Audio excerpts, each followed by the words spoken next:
हे जेणे म्हणजे कोणी तर जे आता काही आपण गाण्यामध्ये असे पाहायला मिळतात की वर्णन देवाचं केलंय पण नाव देवाचं घेतलेलं नाही. जेणे म्हणजे कोणी तर पंढरपूरला पांडुरंग दुसरं आहे का परमात्मा नाही. जेणे म्हणजे देव.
महाराज म्हणतात त्या परमात्म्याच्या चिंतनाने परमात्म्याच्या नामस्मरणाने आपल्या जीवनामध्ये जेवढं काही पाप आहे त्या पापाचा नाश होतो म्हणजे क्षालन होतं. मग तुम्ही म्हणाल देवाच्या चिंतनाने नाश होतं, पापाचं क्षालन होतं का?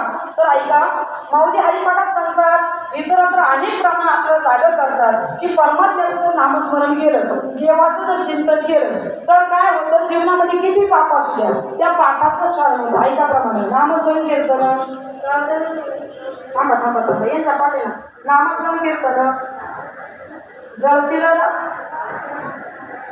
नाम घेता वाया गेला. सांगा विनवितो तुम्हासी संत महंत सिद्ध ऋषी. महाराज म्हणतात नामे नाही तरला कोण ऐसा द्यावा निवडून. महाराज म्हणतात देवाचं नाव घेतलं आणि तो वाया गेला असं तुम्ही कोणी ऐकलं का? कदापि शक्य नाही. मग महाराज म्हणतात नामे नाही तरला कोण ऐसा द्यावा निवडून. किंवा माऊली सांगतात तृणाद्री वेळे समरस झाले कैसे नाम केले जपता नाही. ऐका, हे प्रमाण आम्हाला सांगतात जीवन जगत असताना देवाचं चिंतन करा. परमात्म्याच्या चिंतनामध्ये आपल्या जीवनामध्ये किती पाप असू द्या त्या पापाचं क्षालन करण्याची ताकद जगताच्या पाठीवरती फक्त संताच्या नामस्मरणात आहे आणि देवाच्या नामस्मरणात आहे. विठ्ठल